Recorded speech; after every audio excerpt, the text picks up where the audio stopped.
Hi, this is Bob Samuels from Tech Connector. And one of my favorite things to do is to learn and share best practices and ideas out there. And I've got some very sharp minds to talk about artificial intelligence and this new thing that just crept up on me, and it's been around for a relatively short time, but it's just amazing, and it's going to be great to hear some conversation about which companies are going to be successful and which are not. What will it take to be successful with this whole new AI gold rush, which I think is a nice term. If you guys can introduce yourself, I'll introduce myself quickly. Bob Samuels. I'm in B2B lead generation marketing for about 20 years. And a fun fact, I'm a new grandfather and a big pickleball enthusiast. So those are my two big loves after AI and AVM and everything. Sean? I'm Sean Markin. I am a strategic marketer. My focus is on helping businesses accelerate results. My passions are artificial intelligence. I've been a student of it for a long time, founded a public school, and I was sort of a little bit early on that in terms of AI is going to affect education, but now it's sort of technology has caught up to me. So I'm very excited to talk to Barbara, talk to Jeff, talk to everyone about sort of where everybody thinks everything's going. Thank you. Thank you, Jeff. Jeff LaRue, been in marketing and enterprise sales a good chunk of my career, and now I'm becoming a systems integrator for AI technology into the MarTech stack, and very interested in the work that Barbara Gray is doing. And congratulations, Bob, on being a grandpa. And know this, that the other number one occurrence as a result of the increase in pickleball among seniors is a dramatic rise in emergency room visits by seniors playing pickleball. So I hear that. It's pretty funny. Actually, it creates good health too. So I think absolutely. But you're right. There is a correlation, and thank you for that. And our special guest star, Barbara, if you can introduce yourself, please. Okay, thanks very much, Bob. Great to be here. So my name is Barbara Gray, and I'm an equity analyst. I've been in the capital markets industry my whole career. And what I do is 6 years ago, I founded Brady Capital Research, and I research disruption. So namely technological, economic, societal disruption, and sort of convergence. And specifically with respect to AI, I started studying it in November 30th when ChatGPT was launched. And since then, the whole focus of my research has been on ChatGPT and generative AI and the technological disruption. And in terms of passions, I have a 10-year-old and a 12-year-old, and I'm a proud mom. Yay! Thank you. So I had another webinar podcast this morning on AI and on the implications of account-based marketing. And so our discussion here will be more broad about AI in general and the whole industry. And so Sean, if you want to take over as far as asking Barbara some questions, and Jeff, feel free to chime in. Yeah, I would love to. So first of all, it's such an honor to speak with you, Barbara, and Jeff, obviously, and Bob. Bob and I have known each other for a while now, and Jeff, we just met, but I can already tell you're awesome. But Barbara, I'm so excited to talk to you because one of the things one of the pillars of your work is teaching executives to think like investors. So I'd love to understand a little bit more. What do you mean by that, and how do you actually do that? Sure. So the passion throughout my career has been to come up with new ways for investors to look at and value companies. And what I've realized in doing this research on generative AI is that I've actually developed a framework to enable companies new ways to look at AI in terms of really unlocking value within the company. So that's what I'm excited about. And how do you typically, when you're talking to executives, how do they typically see generative AI, and where do you kind of help push them towards? Well, they don't really see generative AI anywhere now because it's new. You Sure. know, last November, we didn't even know about this thing. Most people didn't know about it. So it's really, everyone's just trying to struggle to figure out, and there's what to do. And there's so much new information coming out every day. I spend about 5 to 6 hours a day writing up research, trying to figure out the latest developments in terms of this and putting them together to try to map out where things are going. So there is no framework really. Everyone's just scrambling to try to figure out how to use this thing. And it's really, I mean, I think you hit the nail on the head, is that it's been a very quick revolution in Totally. terms of this taking over. And if you look at in another part of my life, I am trying to help organize a robotics hub in Los Angeles where I live. And you look at this pace of development in robotics, which is actually fast by normal standards, but nothing in comparison to the speed at which artificial intelligence is taking everybody by storm. So Mhm. maybe, why do you think that is? Like, what are the differences Sure. between automation that's sort of what I call atom-based and automation that's electron-based? Yeah, I came up with this insight actually at the end of January, and I wrote a research note called Economics of AI. So back in 2016, I was researching what I called Ubernomics, and the term never came off, never took off. But what Ubernomics was basically the study of the economics of abundance. And I was looking at sharing and on-demand economy companies like Airbnb and Uber. And so anyways, what I realized at the end of January was, this AI is different than the physical based AI that I've been writing about over the last 6 years. I was writing about for Amazon, Kiva robotics in Amazon factories, about self-driving vehicles. That's a different type of AI. That's physical based AI.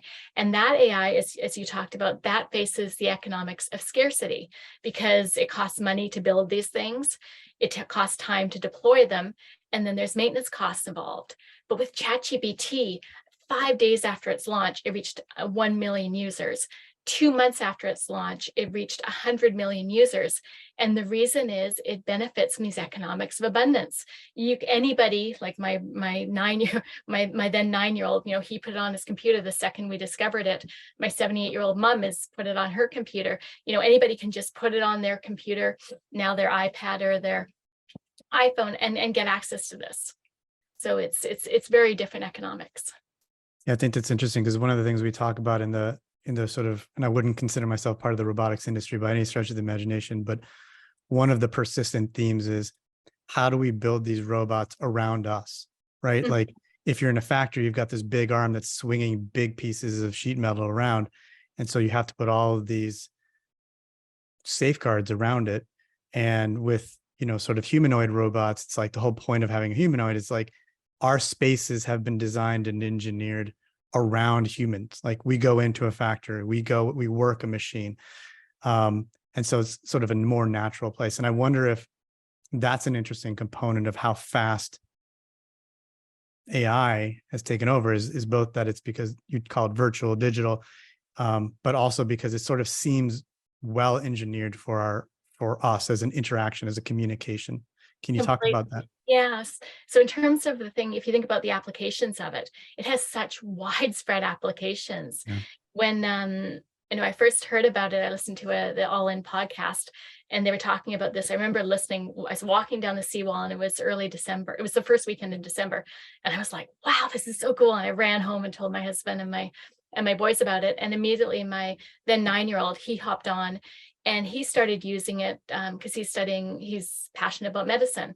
And so he's started using it to try to teach him about medicine. And I'm like, wow, this is incredible. And then my other son, he used it to create a parody about, he called it Romeo and Juliet, but a cat parody or something. And then my husband was trying to use it to come up with ways to teach kids basketball, which is his passion.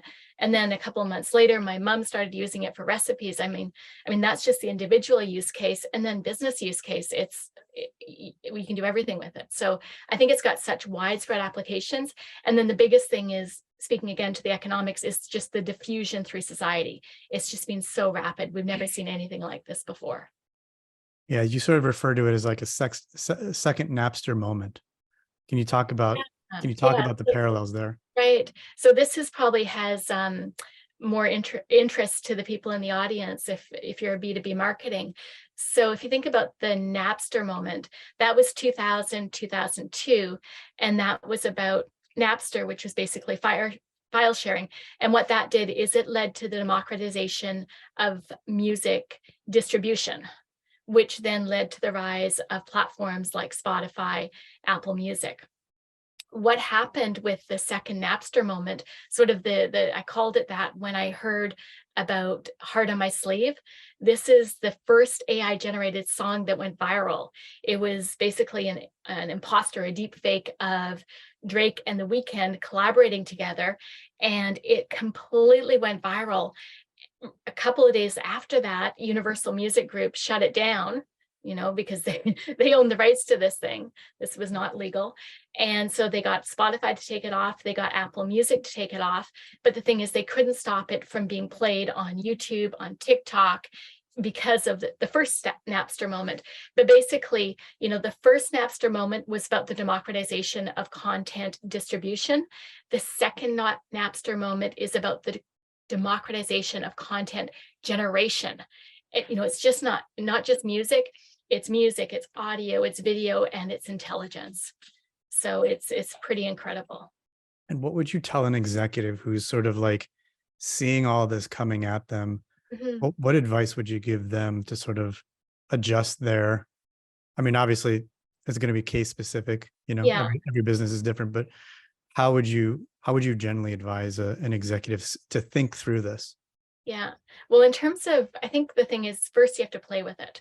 So definitely get on ChatGPT, start using it, either for personal or for business reasons. But more importantly, I think would be, you have to come up with a framework of how you're going to actually deploy this within your company. I mean, how can you use this to unlock value? And to that point, so I actually created a framework back in early February, trying to, and the way I did this, so when I guess it was late January, more and more companies were starting to talk about ChatGPT, because I listened to all the conference calls. And I was trying to figure out, because what I do in my job is I connect the dots. So I sort of see myself as Seurat, the French impressionist artist who does pointillism. And what he does is he puts the dots on the canvas. So that's sort of what I do through my research for my clients, is I put the dots on the canvas each week. So I start each week with a blank canvas, put the dots on, and then over time, more and more, this picture of disruption emerges. So when I started hearing about executives talking about ChatGPT, I'm like, how do I connect these dots? How do you do this? Because it was coming from everywhere. And so I remembered that back in 2016, I'd created this Ubernomics disruption canvas. This was to analyze the sharing on demand economy. So I pulled up my Excel spreadsheet from 7 years ago, looked at it, and I was like, okay, I can use this as a framework. So then what I did is I then started going through Seeking Alpha, and Seeking Alpha has not yet put an AI feature on it. So you have to do this manually. So I got Control Search ChatGPT and looked at all the conference call transcripts that mentioned it. And from that, I was able to basically create I guess a taxonomy of all the different use cases. And then I overlaid this with my value pyramid framework, which I can talk to you a bit later, to really come up with all the different use cases. So and from that, I was able to come up with a framework that basically can show executives, how can your company use generative AI to unlock value? Can you talk to maybe I mean, I don't want you to give away your secret sauce, Yeah. because obviously that you spent clearly a lot of time doing it. Could you Yeah. give a very small example so that people could sort of have it crystallized in their mind? Sure. There's different ways. So I can speak to my value pyramid. Sure. So the first, and I won't do it extensively, I'll just sort of touch on it. But the first value pyramid is the economic capital pyramid. So this is basically how a company is able to extract value. And in this case, using generative AI. And really, this is through productivity gains. I mean, the productivity gains we're going to see through generative AI, I think, are going to be massive. Because what it does, it augments and replaces human creative and intellectual labor. It's pretty incredible. It's funny because a couple of months ago, well, then he was still 9. He went on a field trip to Britannia Mines because I'm up in Vancouver, Canada, and he went to this old gold mine, side of this old gold mine, and he was telling me about it. And he's like, "Mom, did you know in the olden days they used to have guys that carrying muck sticks, and they had like 10 guys carrying muck sticks, but then they replaced these with a machine."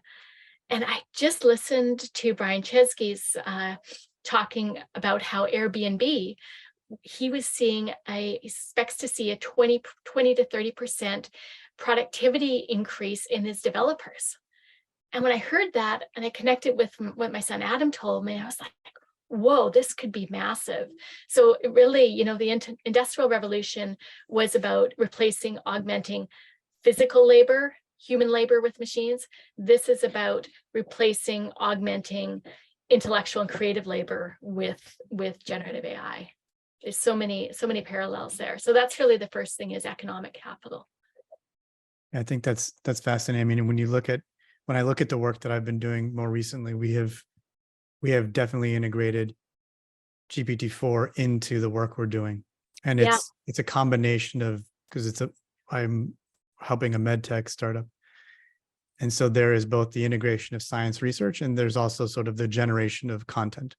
Mm-hmm. And we can produce what would take copywriters days, weeks, Exactly. potentially, depending on how many blog posts or images they're generating, and produce those in 5 minutes. Once you have, like, the longest thing is creating a really good prompt. But once you have the prompt, like, you can automatically, send it in there and then just generate things essentially exponentially. And if you use a system like LangChain, which is a Python library meant to sort of like help you generate these things, it goes from 5 minutes to like sub-second, sub-seconds, and like, oh, we created this entire website in seconds. Like, how did that happen? We created this entire company in seconds. And when you look at things like, GitHub Copilot and even GPT-4 when it generates code, and Claude, which is Anthropic's new thing, the code that it generates is so good. I mean, so quickly. And like, you're going to get programmers out there that's like, it's not as great as this, as that. And probably you're right, maybe, who knows? But if it's 90%, isn't that good enough for usability? Like, if it's better than 90% of the programming that's out there, isn't that like enough to move forward with it? Does it have to be perfect? Right. And on that point, I just listened to a podcast, and the founder of Stability AI, he just predicted we're going to see no programmers in 5 years. And he pointed to the fact that already 41% of the code that's being put on GitHub is AI generated. It's scary. It's scary, but it's also, it's exciting, but it's scary. Can I ask a question? Pardon me for interrupting, Barbara. Yeah. One of the things that's really struck me about your work is the way that you're able to look at a company and say, these are the characteristics of a good strategy, but now these are the characteristics of a good AI strategy. Could you talk a little bit about your concepts behind proprietary data and intellectual property, as well as the cross-vertical search that you've overlaid on that, and frame that in terms of, when you look at a company, what constitutes a good strategy? And I know it's a very broad question, so feel free to break it down and go into examples if you would like. But as an investor, not a professional one, just an amateur one, and as a business person, I'm really curious. What would a really good AI strategy within a good business strategy look like? What are the characteristics, and what are the elements that I need to consider? Okay, you're going on to my second pyramid, which is the structural capital pyramid. And this is how companies capture value. So since we last spoke, Jeff, because my research, I write something and then, it just gets deeper and deeper and deeper. Since we last spoke, I've actually come up with a new thesis about applying this concept of how we're in a generative AI gold rush. So one interesting thing to look at companies with structural capital, you can think of these companies as being landowners, because what they have is they have a long tail of data and content. And for if you don't know what long tail is, it's the term that was created by Chris Anderson in 2006 in his book, The Long Tail. And basically what he's saying is, I'm Generation X, which I think some of you guys are. And I grew up in the mass market. So it was the world of Casey Kasem's top 40 radio hits. It was blockbuster movie hits. Whereas my kids are growing up in the world of niches. They're growing up in the world of YouTube Shorts, of Netflix, of Amazon. It's a totally different world. And with the long tail, the thesis is that, everything is basically in niches.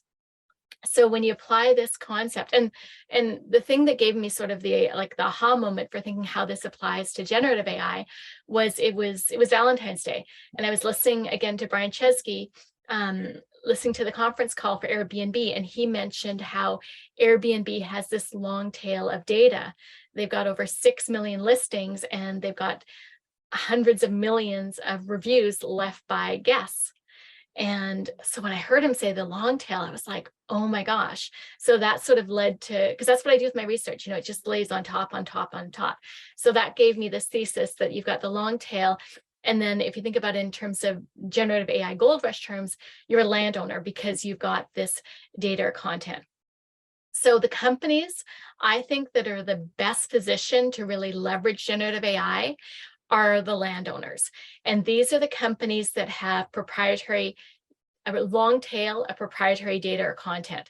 A perfect example is Adobe. So in my research, I put out a weekly research note for my institutional investment clients. And I always put a photo, put an image with it. And up until the end of the last year, I always used Adobe stock photos. So it'd be the process. I write my research note and I have to find the image for it. I'd spend about 20 minutes, searching for the perfect image on Adobe stock, just searching on keywords. As soon as DALL-E was released, I changed.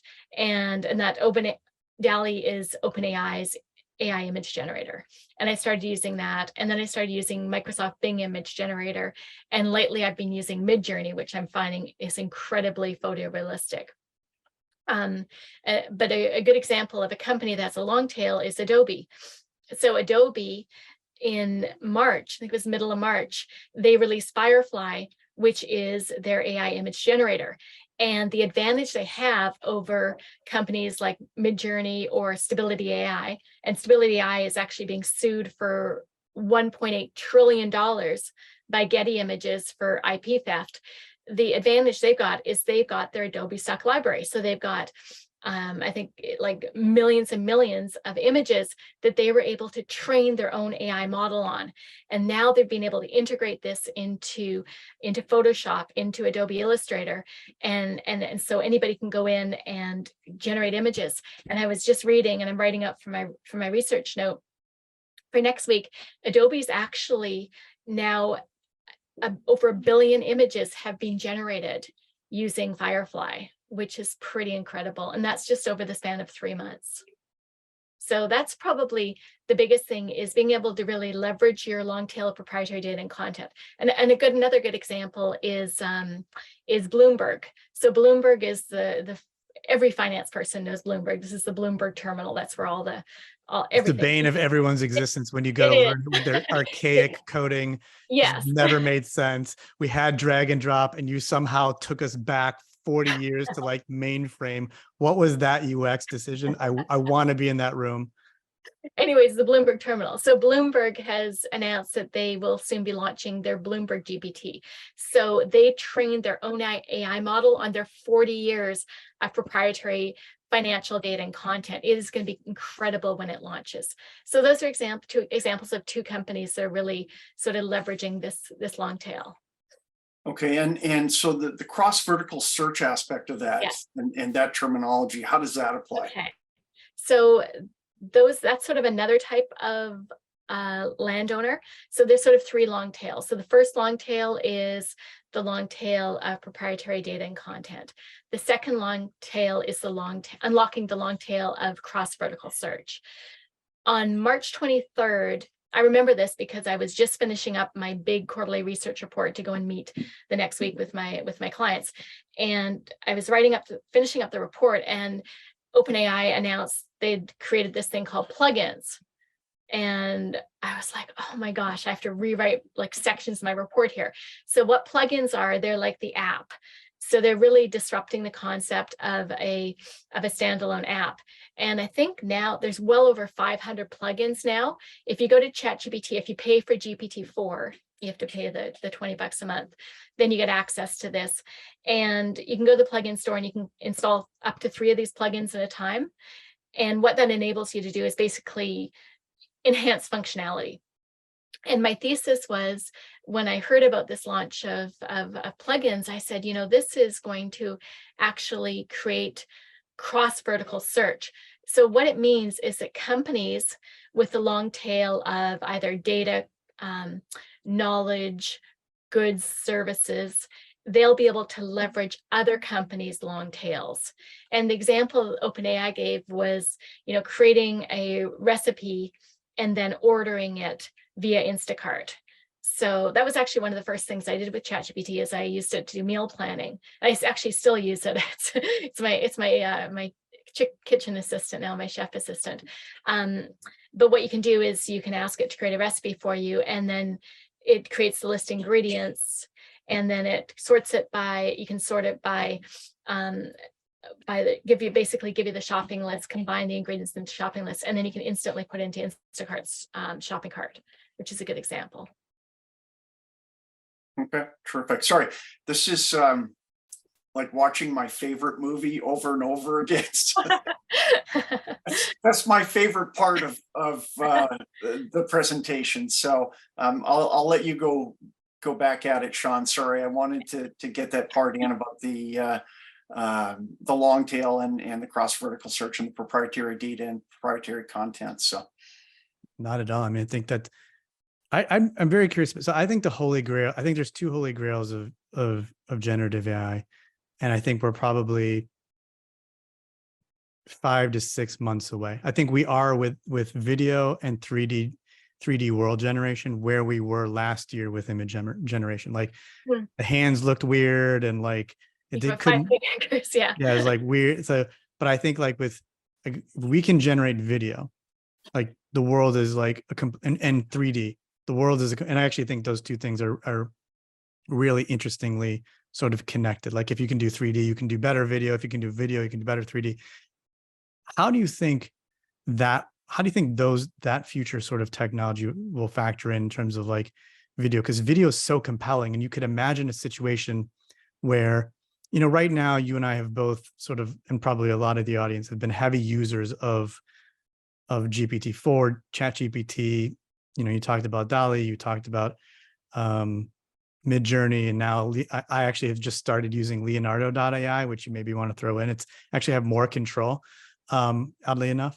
But I've always thought from a marketing standpoint, and probably from an investing business standpoint, one of the most interesting components is when you actually shrink the time to generation to like from like a few seconds or a second to like nanoseconds, such that it can in real time sort of respond. So like, oh, I want to watch a movie about this. Well, I don't go on Netflix and find this movie. Instead, it just sort of like generates a movie that nobody else has seen. And it's like knows what I like because it's watched all these other movies.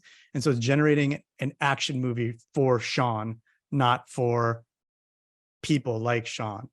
right. And I think from a marketing standpoint, it's like it's generating marketing messages for Barbara, not for people like Barbara. How do you think something like that might change? Yeah, Or do you see that as, I mean, maybe I don't want to like future think us too far ahead, but like, I do think that's like 6 months. Yeah. out. Yeah. Well, I think what you're speaking to is the third long tail, which is the long tail of content creation. Yeah. And this is where we're seeing entertainment and media companies starting to play in this space. I do think, you know, the technology is advancing so rapidly. And just like, you know, with ChatGPT, you can tell it to go on. I remember one of the first use cases I did is I said mash up, because it was Christmas time, and I said mash up, you know, The Grinch That Stole Christmas with The Three Little Bears. And it created a beautiful story about that. You know, logically, the next step would be then create the video. I think the one thing is with videos is, you know, who are the actors going to be? And there you could run into massive, you know, copyright IP, you know, barriers. Like you can't get someone to actually play in the video because you have to give them a lot of money probably if you want them to star in your movie. So I don't know who you're going to have be in the movie, but it's definitely, I mean, things are happening so quickly. So I definitely think that could be a big part of the sort of the long tail of content creation, and just create so much endless content. And that's one of my concerns, actually, because I just saw LinkedIn, they've created this now draft with AI. So when you go on to create a post, LinkedIn will create the post for you. That I think is going to lead to spam. It's going to lead to oversupply of content. Already it's hard to get quality stuff through LinkedIn. This is just going to destroy it. So I do think it's going to be really hard now to separate the, you know, the, I shouldn't say the human written stuff, but, you know, the actual stuff versus the synthetic material that's going to be created by generative AI. Well, what none of you really know is that I'm actually an AI generated bot. So I've passed the Turing test, I guess. So I would love to learn a little bit more about your sort of your three pillars, your economic, your customer, and structural. Can you take us through like sort of a Sure. Yeah. So I've sort of spoken a bit about the applications of generative AI in those pyramids.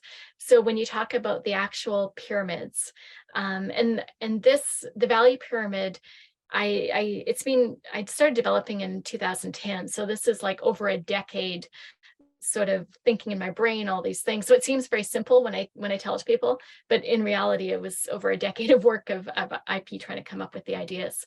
But the first concept is customer capital. So this is a company's customer value proposition, and this is how they originate value. So the base layer is the functional value proposition. This is price, convenience, variety of choice, the basic functional value proposition. The second layer up is the emotional layer. So this is about the experiences and the emotional connections you have with people. And my thesis, when I started writing about my research 6 years ago, was that in the age of Amazon, you know, you couldn't just operate on the bottom layer, you had to move up to the middle layer, which is about the emotional experiences. What's interesting is during the pandemic, we were forced to move to the bottom layer again, you know, because we couldn't have the connections, the physical in-person connections with people. So you really lost that layer during the pandemic, and it was all about price, convenience, variety, choice. And then the top layer is about the psychological attachment. So this is about companies having a social mission. This isn't about greenwashing. This is actually real social mission. So these are companies like with accessibility, like Amazon, or you could say OpenAI, Google, or companies that have a social mission of sustainability, like Chipotle Mexican Grill, Whole Foods before it got bought by Amazon, or companies that are community focused, like WeWork, you know, where I'm working out of, or companies like Lululemon. So that's sort of the way companies originate value, and the higher you move up the pyramid, the more value you're able to create.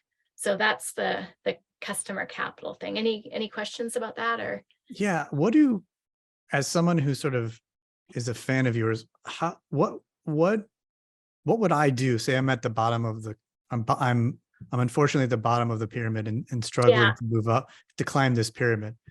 What do good companies do that get them up that pyramid? Like, how do they because that seems like a very hard climb. How would you get me, or what advice would you give me to move up that pyramid? You need to focus on the emotional layer, because the reality is the ChatGPT and generative AI is going to kill it on the bottom layer.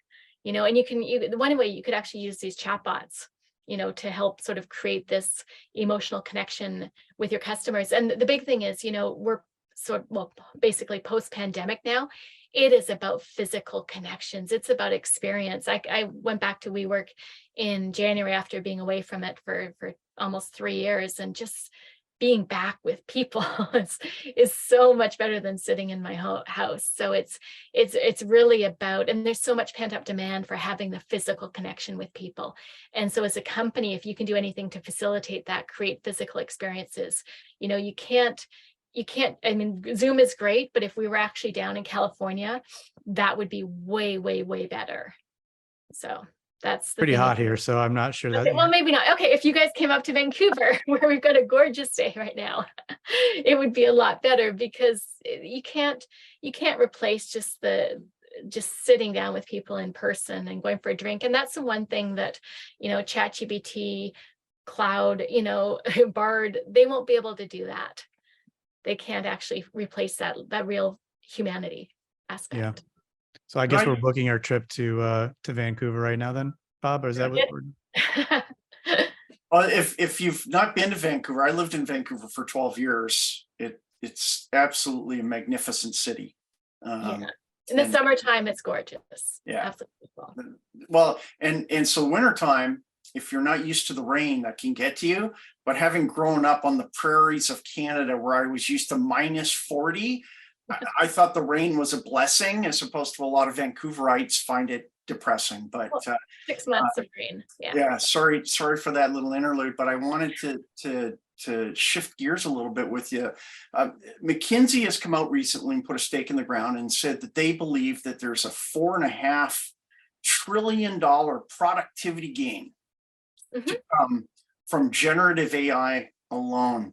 And I'm wondering if you could talk to that from an investor's perspective about, do you see where that, and they broke it down into different functional areas within enterprise, et cetera. As an investment analyst, I'd be curious to understand what market signals you're looking for about companies that are beginning to recognize that capability, and how that's going to translate into market capitalization or stock price, or a boom for the stock market. Okay. Well, so actually a couple of months ago, I created a new economic capital pyramid. And so the way you can look at this is, on the bottom layer, you've got companies that operate in sort of the physical economy. So these are companies where you need to have physical workers. Then you've got the middle layer is the service economy. And by service economy, I mean where companies require their employees to meet in person with their customers or clients. And then at the top, you've got the intelligence economy, and that's broken into the knowledge economy and the creative economy. And that is where the productivity gains are going to come. They're going to be absolutely massive. The one caveat would be is that workers are striking back. May 1st, you had the Writers Guild, they went on, the Hollywood writers went on strike because they don't want generative AI to replace them. And, they've got a reason to be concerned. I think there's going to be massive job displacement. I mean, you have to learn how to use these tools, or you may not get replaced by generative AI, but you will get replaced by somebody that's using generative AI, just because they're going to be so much more productive. So the caveat from that is, companies that are exposed, if your company is part of a sort of a trade association or a union, you're going to have a massive battle on your hands. I think this is just the beginning of what we're going to see. I think it's going to get really, really, really bad. So that would be the one thing. So if you don't have this issue, you should be able to realize productivity gains. And what I wrote about in my recent report for my clients was, the productivity gains, you can just sort of come up with a simple rule of thumb. You just look at what percentage of, so this is for companies, what percentage of your workforce is white collar laborers, creative or knowledge workers. And then if you assume what's the productivity gain, Mark Benioff's Salesforce, he just said they're seeing a 20% productivity gain already with their developers. So I don't know, maybe put a 10% to be conservative, 5%, 10%, 20%. So you just multiply that by the percentage of your workforce that's white collar, and you've got the base, then you've got the margin improvement. So a good example is, so if you consume your 20% of your workforce is white collar workers, 20% is, you can see a 20% productivity gain. That's 400 basis points. Depending on what your current operating margin is, that could be a massive, massive productivity gain. And we haven't seen it yet, but we're going to see it pretty quickly, I think. And so when you talk about the productivity gains, so from a market signals perspective, or what you're looking for to see whether or not companies are actually doing this or not, are you looking at public filings? How are you spotting companies that are maybe the innovators or moving more quickly to boost their stock price in this area, in terms of whether it be, scaling up their productivity and therefore being able to take on more revenue, or reducing salaried employees on the white collar side to increase their profitability? What signals are you looking for? Well, the main signal, because right now we're in an economic downturn, right? Rates keep moving up. So it's the companies that have been cutting, and the tech companies, the big tech giants, they've been the ones cutting workers. I mean, Elon Musk, Twitter, he's cut 80% of Twitter's workforce, and things still functioning. And my guess is, well, he's building his own AI too, but my guess is that a lot of his workers are probably a lot more productive because they're using AI in some capacity. Right. And yeah. So in terms of that, then I guess what I was trying to narrow in on was from a market cap perspective. Do you see this really impacting stock prices in the next 6 to 12 months? We don't know, because companies haven't really come out and said what the impact is on their bottom line yet. And analysts don't usually speculate on what could happen there. So we're going to have to wait to see the conference calls. Conference calls are going to start next week. My sense, though, is it takes a little bit of time for companies to get their employees on board with this. And again, the tools are just being rolled out. They're just being, and they're getting better and better all the time too. So definitely a year from now, you will have seen, I think, productivity gains. Okay, and so I have my own methodology of watching in terms of the job postings and people making announcements in various ways, but I'm also looking at the job claims numbers. And so right now we have, a balance in terms of the people looking for work versus those that are filing for, claims or those that have found positions. But I am seeing a lot of soft layoffs coming in marketing and customer success, and also in sales to some degree, but mostly in marketing and customer success. And are those areas particularly ripe where there's a lot of repetition involved and maybe not as much creativity? Would it be those types of white collar positions that would be more under pressure from AI? Definitely. I mean, content generation, this thing is incredible at content generation. And so you don't need as many people as you did before to do this thing. Okay. So companies that are cutting staff, and you'll wait until you actually get on the conference calls and hear what they've announced and what they're doing before you'll make some claims. So that means we need to speak to you in a couple of weeks about what you're seeing from those conference calls.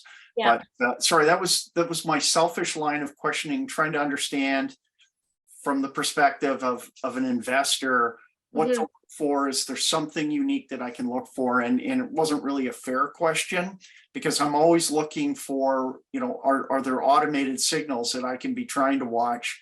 But your answer was a good answer. So I apologize for trying to take you down that path. It was more of a curiosity if you had some other trade secrets you might let slip for us today, but I was unsuccessful in getting those out of you.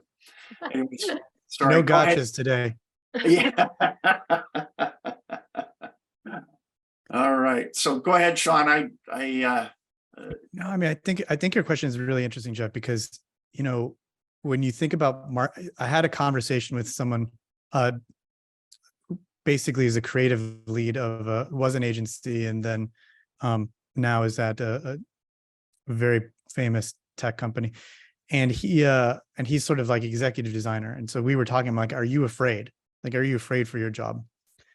And what we eventually came to was, first of all, they wasn't as well informed as I would have hoped, but he knew enough to say, like, look, I think that the people who are most in danger are exactly the people you said, are the production staff, the people who don't provide strategic value, or don't have an overarching sort of cross-platform understanding. What I mean by that is, when I think we've all, well, not all of us maybe, but those in marketing have dealt with sort of maybe lower level marketing, or people at the beginning of their career who have like gotten into this because they're very good at design, but they don't understand business. And so they're mostly from, say the strategist on the team or the leader on the team, they're sort of order takers.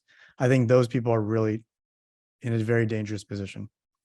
And maybe want to rethink their career pretty quickly.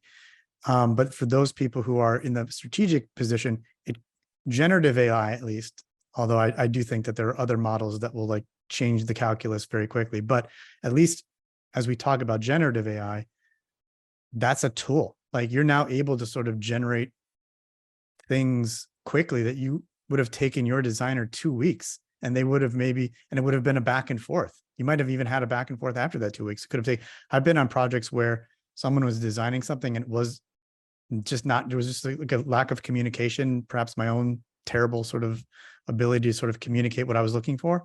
And it just went on, it seemingly went on forever. And you can have that back and forth conversation with Midjourney. And by the way, it can be frustrating with Midjourney too. Like, why are you doing this? Why is this what you think I'm asking for? I literally said drones in the sky and you're giving me birds. Like, what are you doing? But that being said, that conversation can happen in seconds, and it can generate a photorealistic image in seconds and not in like 2 weeks of like futzing with, iStock and then, Photoshop. So I think what you're calling out is really interesting. I think that strategic component is going to force everybody to be far more strategic. And I think from a marketing standpoint, the people who will survive, fingers crossed, I hope that I'm maybe one of these, is that like, you have a more global view of what's going on. Like, my background is in finance. That's why I was so excited to talk to Barbara. It's like, I've been talking for the last 20 years to marketers. I finally get to talk to a finance person and like have conversations about interest rates and whatnot. So I think people who have more of that global perspective where they can integrate and understand the landscape, those are the ones that are going to be supercharged. Yeah. Until AI does that. But yeah, but the one interesting thing though about generative AI, like, think about ChatGPT. ChatGPT is a medical doctor. ChatGPT is a lawyer. ChatGPT is an accountant. ChatGPT is a chartered financial analyst. Probably it's an accountant. Like, it's everything. It's a writer. It's a poet. It's a artist. It's everything rolled up in one. It's the ultimate Renaissance man. I was about to say that. So that's what I think, that's the exciting opportunity, I think, because that's where you get the sort of this Cambrian explosion, is when you bring together, it's cross domains. And that is is super, super exciting for me in terms of what we're going to see. No, it's super exciting. And the thing that's in the back room, the gorilla in the room that's right over there, is that like OpenAI is about to release GPT-5. So who knows what that, it's, as I understand, it's going through security testing right now. And then Google's DeepMind has been like real quiet for like a long time, but DeepMind created AlphaGo, AlphaZero, AlphaFold. Like, they basically revolutionized biology just with AlphaFold. And they have sort of promised something to come out at the end of summer, early fall. So like, whatever we thought was cool, like now, like we should have this conversation around the new year and be like, remember how we thought this? And then all these other things come out and we're like, we had no idea. Yeah. And yet, you have that when you look back, you're like, I had no idea how much the cell phone was going to like change my life. And then you look back 10 years, you're like, I can't even imagine my life without my cell phone. Like, that's happening to us, but now in like, by the week or by the month or something like that, you're looking back, you're like, I can't believe like the world is totally different than it was like literally 6 months ago.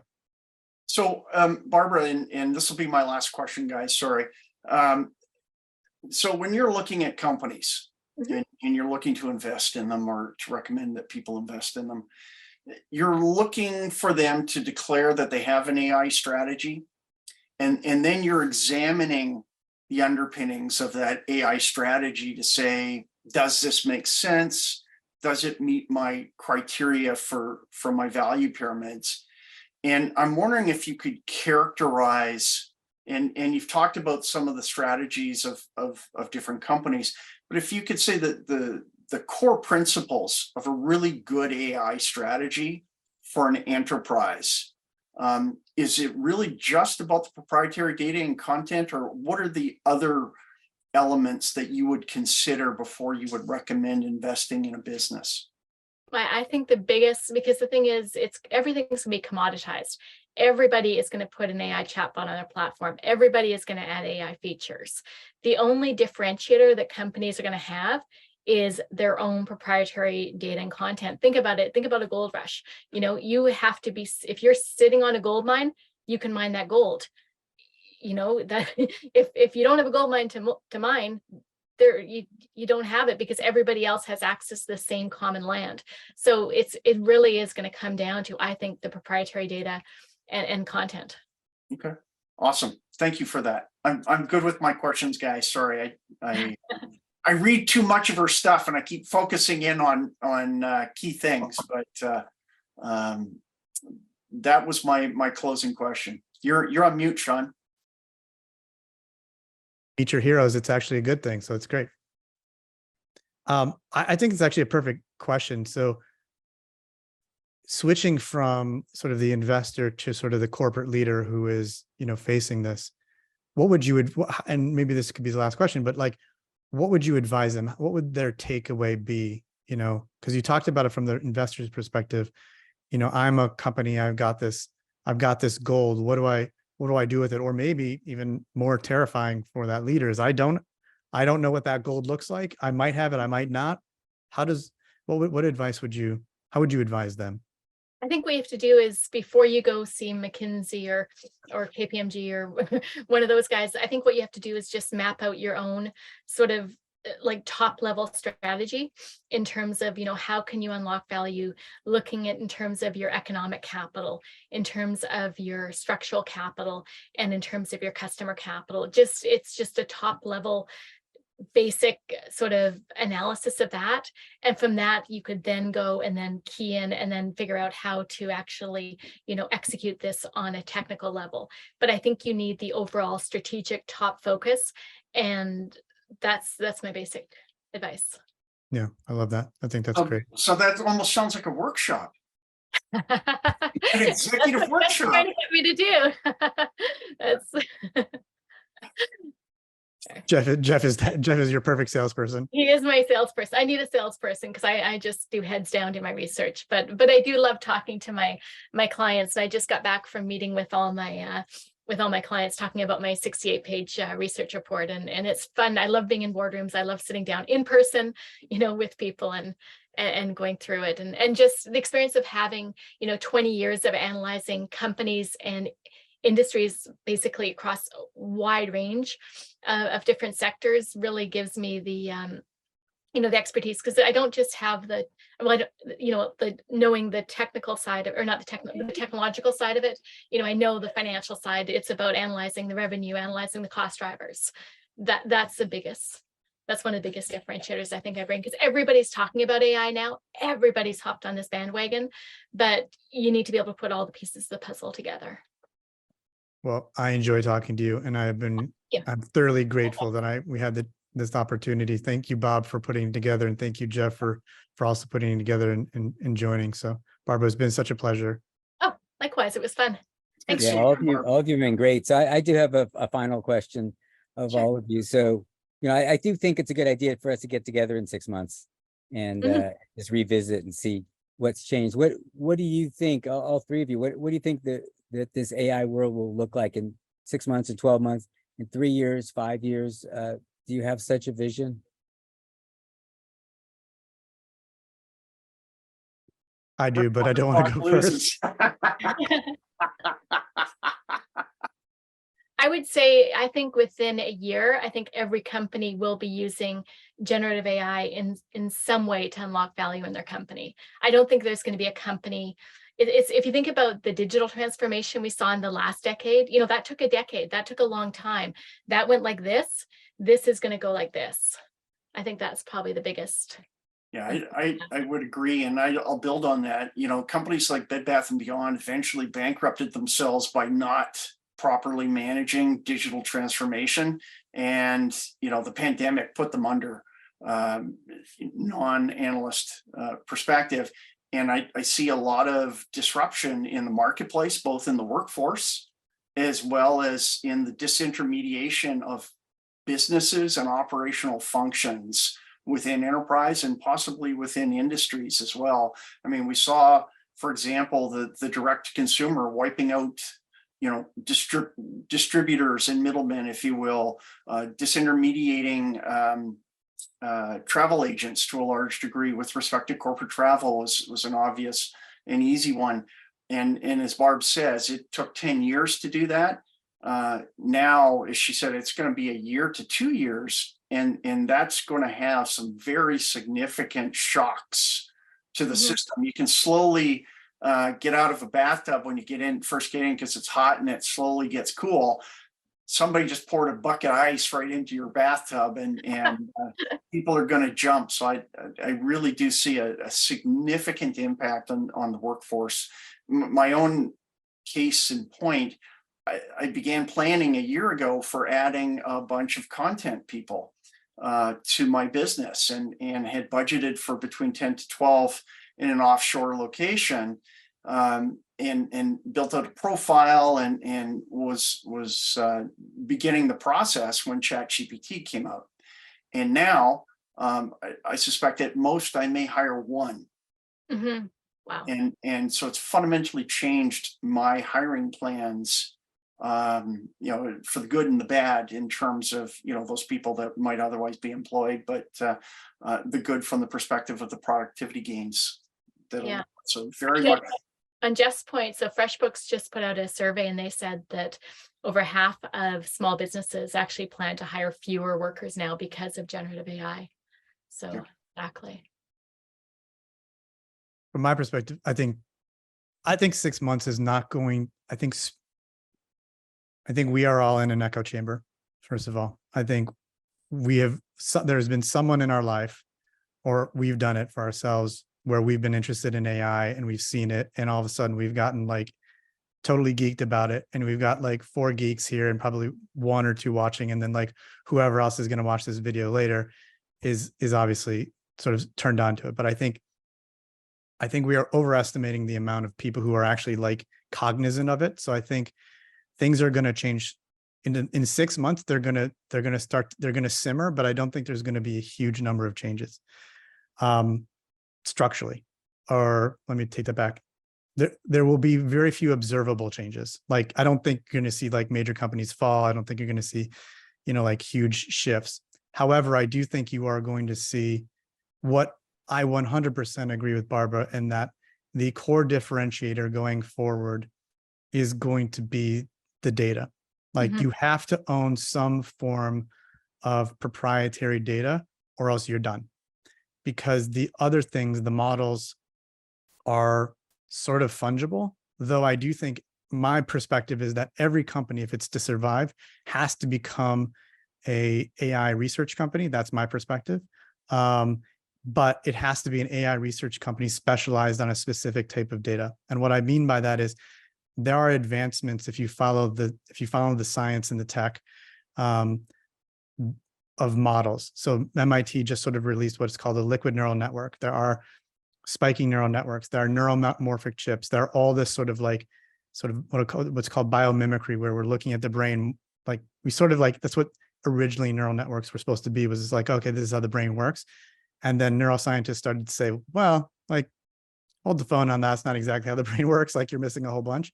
But it was good enough to get us to GPT-4. But I think now you're looking at things like automated driving, and that's really hard for like existing neural networks. But liquid neural networks, for example, seem to be much better at it for a variety of reasons, which I don't think anyone cares about. But so I think what you'll see over the next 6 months is the building of a foundation of disruption. So like, maybe when you're thinking about building a building, like you're building on like, here are these like, here's like, I built this foundation, and then like, oh, the rest of the building goes up very quickly. And you're like, oh my God, the building was like, I remember I visited this city like 6 months ago and there was nothing. And now there's like this skyscraper.